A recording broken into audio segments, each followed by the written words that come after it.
Hello and welcome to another Senatus Populusque thread for Imperator, where we have a look at the best suggestions over the week from the 31st of August to the 6th of September. And we give our own sort of feedback on these suggestions. Well, if they're good, we'll say they're good. If they're bad, we'll say they're bad. And if they're somewhere in between, we'll give our feedback. That's what this is for. And also, this is sort of just to let more people know that this exists. So if you have your own suggestions and we're looking for a place to really kind of push them out there, this is the place you put them out there. And maybe we'll be having a look at your suggestion in a future Senatus episode. But anyway, let's get into these. These are a day late, but hopefully there won't be a dollar short. And first up, we have Sade, who has a suggestion called Better Governor and Release Subjects. All right, let's have a look and see what we have here. So, up here he's just got a screenshot here. It seems like a lot of people like it. It's a before and after some Photoshop. I think it looks and feels more practical when you have to manage governors and provinces. Release subject, right now you release subjects, but you can only do it by province. I believe giving the player the option to choose what territories you're giving away would be best, with the option to release big vassals or city-states. I could agree with that. So let's have a look at what we've got here. So this is what the original looks like. This is what we have right now, and this is his photoshopped changes. So first off, the big thing you can see here is he's got it split up by your regions, which I think is actually a really, really good idea. I could even see there being a use to have it split up in the standard one. Just a little line would go a long way. But yeah, we've got them split up into regions. I'm not sure how it would work if you're wanting to sort by the amount of pops you have. Would it keep them in the same regions? Would you maybe move this name somewhere and have the entire region's numbers arrayed here instead? I feel like that might be a good idea. But he's also got the loyalty of the region. He's got the total pops of the region there, which is that would actually be pretty welcome. He's got the corruption of the governor. I'm not sure how useful that one is per se. His release client has got moved up. I would say there are a couple of things that are really missing from this to make me think, oh yes, this is absolutely what you need. For starters, I don't really care how many nobles or citizens or whatever I have. These aren't actually that useful to me personally. What I would prefer is here the percentage of integrated cultures versus non-integrated cultures. So if say if you're playing as Carthage and you've only accepted Carthaginians and no one else, but there's a bunch of Messicilians in your region, then it would have 40% Carthaginians versus 60% others. Or if you've got Carthaginians and Messicilians integrated, then 60% Carthaginians and Messicilians, add them both together, and then you surmise it'd be 40% someone else, and it'd just say 60%. Total integrated cultures, 60% of the pops here are your integrated cultures. Love that. Same with religion. If it is your primary religion, what percentage of the people here are your primary religion? Therefore, you'd be able to see at a glance here whether you want to change the governor policies, which you can change from this screen. Say the percentage of accepted cultures is really low, like 5%. Okay, I sort by percentage of integrated cultures. We find the lowest ones. We change these all to integrated cultures and leave it at that. It just makes it so much easier, so much faster. I think that'd be a really good change. That's what I would put instead of these. Obviously, he hasn't changed that from the standard. I think that is more useful than knowing how many of each of the pops types are. Honestly, I think it's way more useful information for this particular screen. I do very much like seeing the the province loyalty up here, I think for the entire province, it's good. I like it. Or sorry, the governor loyalty is what I should say. I think that's a good thing. If you could also put on here an arrow up or down, just to make sure we know if he's becoming disloyal, that would be nice. I think that's a good plan. I think the name is just, it's a bit too much. Right, there's a lot of space here that maybe could be used for something else. Maybe you could even put your provincial improvements here. So make it an extra trade routes or what have you. Maybe those buttons could go there instead. I don't really need to see his name. Maybe I could see his family name if he is one of the major families.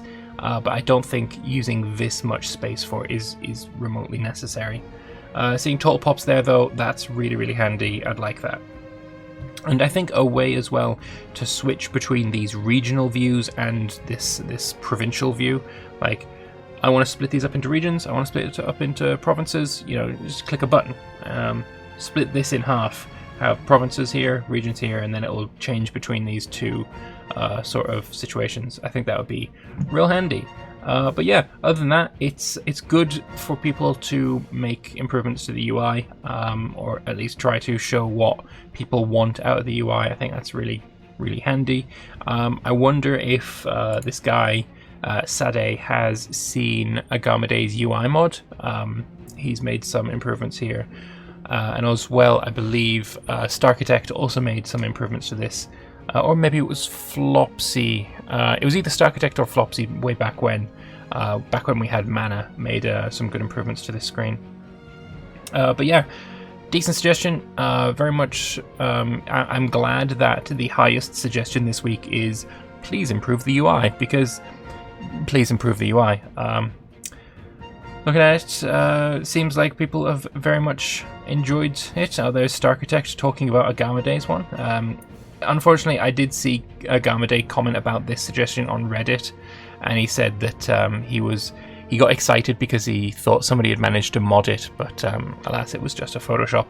It's not actually moddable right now. So it would be something that the developers would have to do themselves. Alright, let's move on to the second succession. We have Toadie's suggestion here. Toggleable quick and auto import, receiving 25 votes. He had some further in the comment section, so we'll check that out as well. Alright, let's have a look, see at this. Oh, this looks very in-depth. Nice. The trade system, The trade system in patch 1.5 is arguably in a decent place. I would agree with that. I think it is better, though I can also see it becoming better again, as I've said before in both these videos and also in my own trade suggestion video. There have been many suggestions for deeper and wider reworks of the whole trade system throughout the past months, but my goal with this suggestion is rather than make the best of the trade system that exists now, by honing its implementation, usability and interactions with other existing systems. As a framing for the general topic of the game's trade system, here's a feedback on the state of the trade system in recent patches. There seems to be a consensus. So, the removal of the export bonus and streamlining of the provincial bonus makes it less gimmicky, removes a layer of fun nuance. Only 2 dimensions of local benefits are important. Keep people fed, keep people happy. Important for local productivity is extremely far-fetched at 1 to 3% bonus per surplus of the resources. Important for local utility is no longer a thing. So I think blue is good. Red is bad. Orange is medium. I would agree with this. It does remove some nuance, but I don't care. To make it more realistic and less gimmicky is worth all of that. Important for local utility is no longer a thing. I think I disagree with that quite severely. If you have a province with a lot of nobles, you're going to want to import the noble trade goods. That's just a thing. It is just a thing. Managing imports and exports. Managing imports and particularly exports manually gives the player a detailed choice of what resources to trade and with whom, with impact on economy and diplomacy. Pops generating trade routes in 1.5 makes urban provinces all over grow their import capacity in a dynamic way. I think this is a bit important one here, because what the trade system has done, as I think it's maybe a little bit poorly worded, but yeah, the trade system changing this way has made it so that having a single mega city is less viable than having many urban centers around your empire. And I think, yeah, that's what makes urban provinces all over is trying to say. And that's a good thing. Isn't enough UI information about how the number of trade routes from POPs gets computed in each province? I'd agree with that. Automating export acceptance is convenient. It works okay alongside the ability to forbid the export of certain goods. I would still prefer it to be in a provincial level. I don't want this particular province to export food, but I'm fine with the other particular province exporting food, that kind of thing. The UI tools for configuring automated exports are quite blunt. You can't configure exceptions on a province or region level. Exactly right. You can't favor or forbid certain trade partners. Agreed. Managing exports manually quickly gets overbearing. Fucking absolutely agreed. Managing imports as well becomes overbearing when you've got, an empire size. Automating export and acceptance removes most direct strategic player choice from this aspect of trade. So yeah, you can either automate it and lose the strategic layer, or you can keep the strategic layer and get overwhelmed because it's not fun. It's not fun to just say, oh, we've got another request for this. Fine, it's not that strategic. I'd prefer some kind of automated way. Managing imports manually is not optional and gets quickly overbearing. Managing imports manually is not optional. Yeah, that's what he's saying, is he wants an automated way. That's what I was saying before, and yeah, that is the reddest of all of these, and absolutely agreed with that. Ties to other existing systems. Terrain, buildings, inventions, and laws provide options to make goods production more efficient. Fewer slaves per surplus. Agreed, yep. Tools exist to move slaves, to create and keep surpluses. These are okay, but could use better UI and logic. Moving slaves is fucking annoying. I streamed Perfidious Albion yesterday over on my Twitch channel, twitch.tv/Lord Lambert _. And we had to move a bunch of slaves, obviously, to colonize Ireland and colonize Scotland. And it was fucking boring. And it was, the UI for moving slaves around so that you can do it is just atrocious. So yeah, definitely we need better UI to move slaves. Ties to diplomacy don't come through in gameplay the way they should. Ties to warfare, blockades, and occupation are almost non-existent. Yeah, those are both bad. So the color coding, good, okay, bad, critical. That maybe should have been at the top, Toady. Just saying. Right. These two suggestions are focused on addressing the lack of any automation options for imports. This is clearly the single most requested feature with regards to how trade works in 1.5. Key for its usability, as soon as a player country starts getting more provinces with more trade routes, and routes start getting cancelled regularly, it becomes a chore to keep up with, to the point where players rarely make consistent use of all their trade routes and very rarely make conscious decisions about what to import and from whom. Right. Let's see, toggleable quick and auto exports. The matter of combining usability and active choice. Quick import and auto import would take the form of adding 4 buttons in the province UI or import UI. 1 button for food, 1 for luxuries, 1 for resources, and 1 for commercial. The game could use some algorithms to determine some priorities for what import, given from the choice between the 3 categories, not unlike the algorithms that determine what governor policies will be enacted when a new governor is put in place in a region. Not sure the algorithms there are any good, so hopefully they would be unlike them. Enabling one of these quick trade options would seek to use available unused trade routes in a province on available goods in this category. If the toggle was left enabled, the quick trade would stay on auto, continually seek to make new routes using the same algorithm once per month, or however often would be appropriate for performance. Okay. To give an idea about parameters of the algorithm, quick trading for food would prioritize grain higher if the local food supply is low or shrinking, and prioritize more valuable foods like livestock and honey if food supply is plentiful. Quick trade for luxuries would be based on how much unrest is generated by pops of different types throughout the province, and or on the happiness of non-slave pops. Quick trade for resources would look first look to first import one of each and then prioritize imports to boost economic output. Elephants, Iron for tax, States for commerce. The commercial option would quick import would prioritize a balanced approach with a focus on expensive goods. Enough food for a small surplus and medium food storage, enough luxuries to stabilize province loyalty if possible, and some resources if the others could be fulfilled. Capital province would need just a layer of logic to account for the capital surplus bonuses to the extent auto would be used in capitals at all. Okay. So, a couple of things I will say about this. If you are going with, for example, the commercial option, you want to make the most amount of money possible. I think still, if the province is starving, the algorithm should still say, look, I know you want commercial, and I know you want the expensive shit, but we're starving here, I'm going to import some food. Maybe if the surplus of food, maybe if your granary hits maximum, then that food import would cancel and it would go back to commercial, even if that starts, tanking the food, it starts going down a bit in the granary, that's fine. But then as soon as it hits maybe a 25%, it will then again, if it's on commercial, it's going to take away the least valuable import and then import some food instead. That, I think, would be something that needs to be implemented if you're going to go with this system.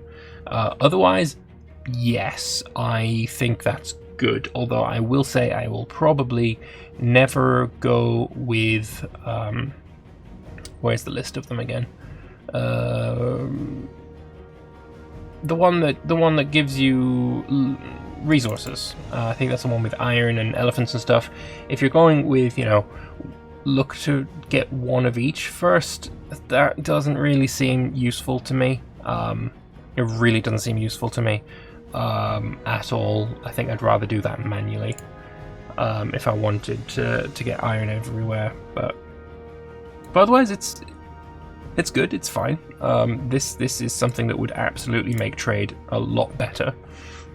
Trade relations, favored trade partners, and embargoes. I like that he's spelled favored right, so that's good. Good on you, Toady. The matter of deliberate choice of trade partner in an automatable system.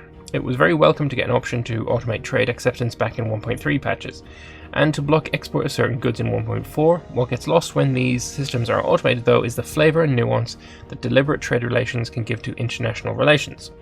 My suggestion to address this, in conjunction with quick trade, would formalize the numbers for AI willingness to accept an import request into the concept of trade relations that would also exist for player-controlled countries. There ought to be a number on trade relations, a number representing the proclivity to accept an import request and the choice of importing from one partner over another within the quick trade system.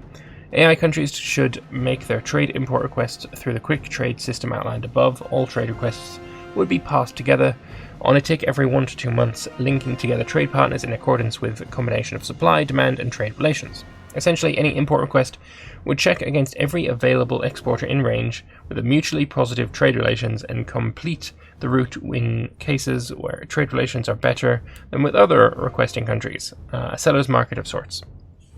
Okay, so you're trading with people you have better relations with. That's I think that's pretty much what's going on here. As mentioned, trade relations halfway exist already, as represented by AI reasons to agree to an export, something to you or not, listed in Trade UI on import goods mouse over. This willingness is based on a combination of availability, opinion, and diplomatic reputation.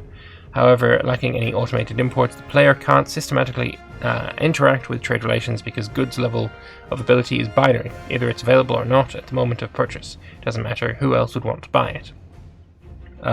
This system in Imperator right now just makes it so that halfway through the game you can't trade with anyone because everyone's really afraid of your aggressive expansion. Which makes sense in a way, but at the same time it just completely locks off a part of the game. A dedicated number for trade relations between pies would still be based on opinion, the exporter's opinion of a potential partner. To add player choice to this, give players and AI the option to favour potential partners by giving them trade favour in increments of something like 20 trade relations. though UI elements in diplomacy or trade tab. Give trade favor 3 tiers plus 20, 40, and 60, and an option for trade embargo. Of course, these options would come with impacts on wider diplomatic relations, especially embargoes. Diplomatic implications would be smaller and more quickly fading than those from insults. Insults would effectively function like embargoes in a lot of situations, but ones that can't quickly be lifted and that have more instant and lasting impact on opinion, because trade relations are based on opinion, and opinion ruined by an insult cannot usually recover quickly.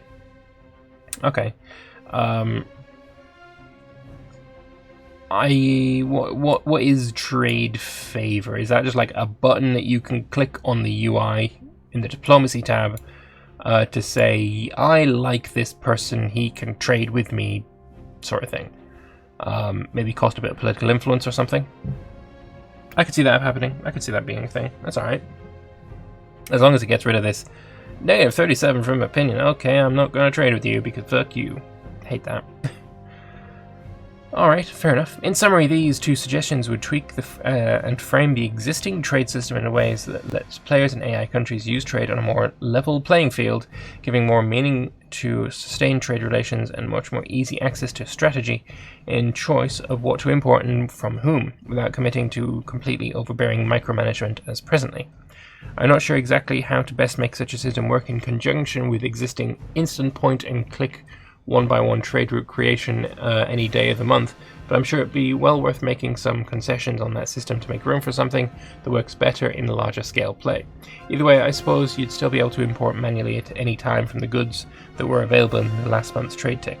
Another outstanding question would be what to do with domestic trade. If the automated import system would continually cancel some of the domestic routes it made when lacking other options, but that is a technicality. With auto trade and trade relations working in tandem, I can, for example, see situations where Egypt and Rome will often have even more reason to maintain good relations, making Rome get dibs on most of the Egyptian grain. This will make it so that other countries looking to import food may have to settle for fish and vegetables more frequently. Embargo, insult, or other diplomatic complication may notably interfere with the trade between two countries in ways that are not as binarily on and off as currently. If Egypt starts favouring others and Rome has not improved Egyptian relations, it'll get harder to get that grain and papyrus, but they may still get some of it, and they may still get penalties of other lesser goods from Egypt. Thanks for reading, blah blah blah blah, lovely. Okay, first thoughts are, while I do think trade deserves an overhaul, if we are going to stick with this system as the main system that we work with, the current system is going to stay around and we just need to tweak it, then this is a positive tweak. I do think a major overhaul to the entire system would be preferable, but like I say, if we're going to stick with it, then this would be good. They said there was something in the comments. All right. After further reflection, the outlined concept of trade favor and trade relations could be fleshed out a bit. For starters, the country opinion modifier from trade favor would obviously replace the current trade access modifier. It could be made significantly more dynamic than the current trade access modifier. For example, trade relations could get a base value from the level of trade currently in place. This could be something like 10, 25, and 50 for the 3 tiers of trade favor, plus a modifier scaling the Diplo rep. On top of that, active trades between the countries could tick up the trade relations value over time, balanced out by downtick based on country size and or total commerce income. Finally, the trade relations impact on diplomacy not related to trade could be scaled down such that it's around plus 20 in many cases, but maybe as low as plus 5 or as high as plus 40 in some cases. I don't know if this is needlessly complicated, gives some idea how much nuance and dynamic considerations are in quite close reach of being modded on basis of the existing trade system. We just need to have the framework for instigating trade be leveled, and same between human and the AI. Alright, he's definitely put quite a lot of thought into it, and I do like it quite a lot. I think my opinion stands, right? If we're going to be keeping the current system, then yes, I would be in favor of straight up implementing this. But I still think an overall overhaul would suit the game better. Alright, on to the final one. Close behind with 24 votes is History Dude's thread Redoing Tribes, which came in 3rd place. Alright, let's have a look at what he's got to offer. Okay, so I got a decent amount of support for my suggestion these past 2 weeks, so here's the improved version for this week. Tribal mechanics in the game aren't that realistic. This suggestion seeks to improve this. Alright, my immediate critique of his first 2 lines. Yeah, you're absolutely right. They're really not. They're really not. Alright, but that was a little bit of a joke. Let's move on. For one thing, every time a migratory tribe settles down, the entire tribe settles down. This isn't realistic. Well, for the AI, the entire tribe settles down. Yes. But for the player, you don't necessarily have to do that. This isn't realistic. Instead, whenever a tribe settles down, its chiefs should consider whether or not they want their clans to settle. Some may wish to continue migrating. As such, I think that it should be an option for them to do so. The AI could decide this based on traits and random chance. This would allow certain tribes to be in different geographical areas, as the Goths even in the distant past the Indo-Europeans did. This would ensure that migrating is a very political process, which would aid in historical accuracy. I agree with this very much so. So one of the things that I think, I don't know if he's going to go into this, but we'll read on in a moment, but just to give my own personal thoughts, I think when you're migrating, just having a single bit of your, I mean, you can migrate one territory at a time if you want to. I don't think that's particularly realistic. I think you should be needing to uproot massively, and you would be uprooting your entire country at once, and then they all move together and they'll settle down, but also the clan chiefs would also like have a say in it. Maybe some of your clan chiefs are unhappy and they want to stay where they are, so they will stay where they are. So when you're uprooting your entire country, not your entire country comes with you. It will create a new tag, the original whatever you were. And then when you settle down, you'll be a completely different tag to the one you left behind. You'll be the same culture, same religion, all that kind of stuff, but you would be new countries. As well, I think if a clan chief becomes disloyal instead of a rebellion, I think there should be a chance for them to migrate. I think as well, one big thing is you could use holdings to represent clan land. At the start, if you're very small, like your clan chief owns all the land, but as you expand, your clan chiefs will own land. All of the holdings, every single province in your country, or every single territory, sorry, should be controlled by a clan chief. And you could use the holding system to represent that. And then if one of those clan chiefs becomes disloyal instead of a civil war, he just uproots and fucks off. I think that would be a pretty interesting system. Alright, but let's move on and see what he thinks.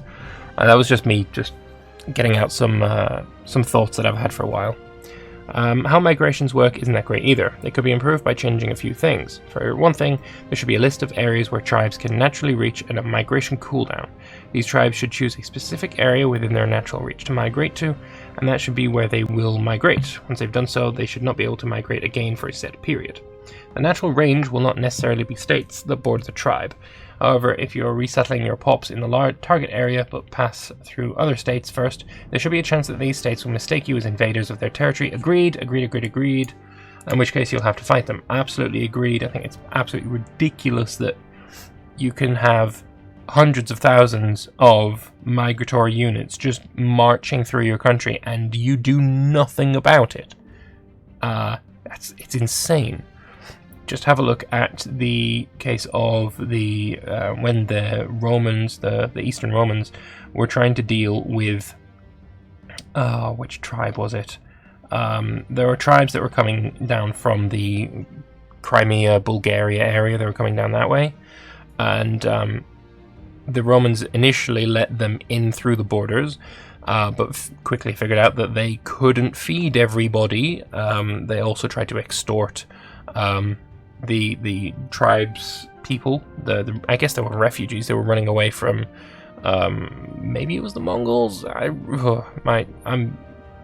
just trying to pull this from my memory. Maybe if I'd read this first and I thought, oh, I should talk about this, I'll go and have a look up and I'll have all the names, but I don't. I'm just pulling this from memory.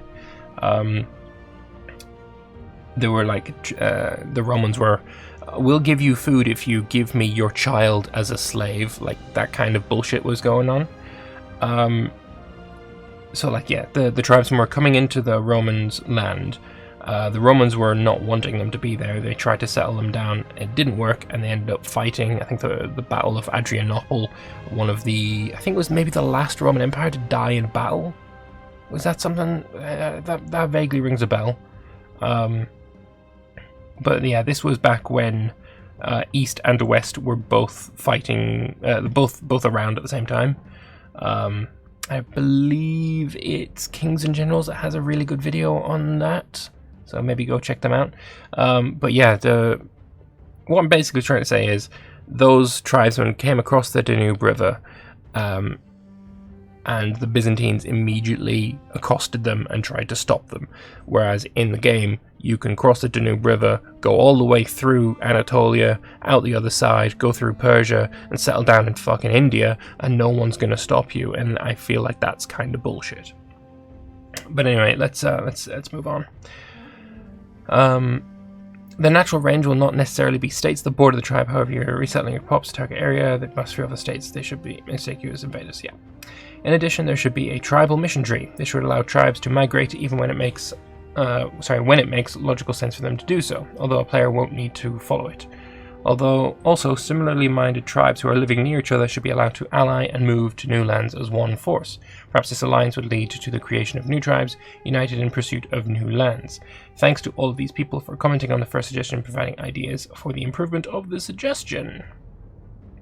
Yeah, I like it. I like it. There's not much really to say no to. Yeah, having migrations sort of work a little bit more realistically. Give them a fucking mission tree. Yeah, that makes a lot of sense.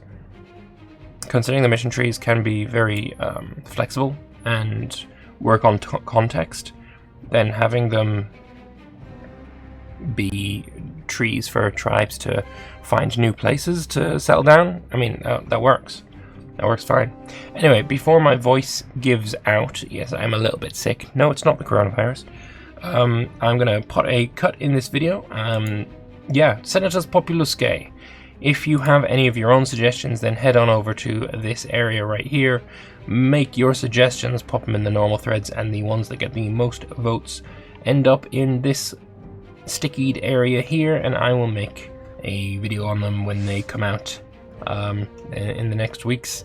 So yeah, let me know your thoughts on these 3 suggestions. We had, just as a reminder, better governor, view and release subjects, the very expansive trade from Toady, and finally History Dudes redoing tribes. Let me know what you guys think of them in the comment section below, and yeah, decent suggestions. I think all of them would be improvements to what we currently have, but obviously I've got little bits of critique for all of them, as I often do. If you would like to support the channel, then I have a Patreon linked in the description below, but likes and comments are always appreciated, so feel free to leave me some of those as well. And yeah, thank you all very much for watching, and I will see you guys in the next one. Bye bye.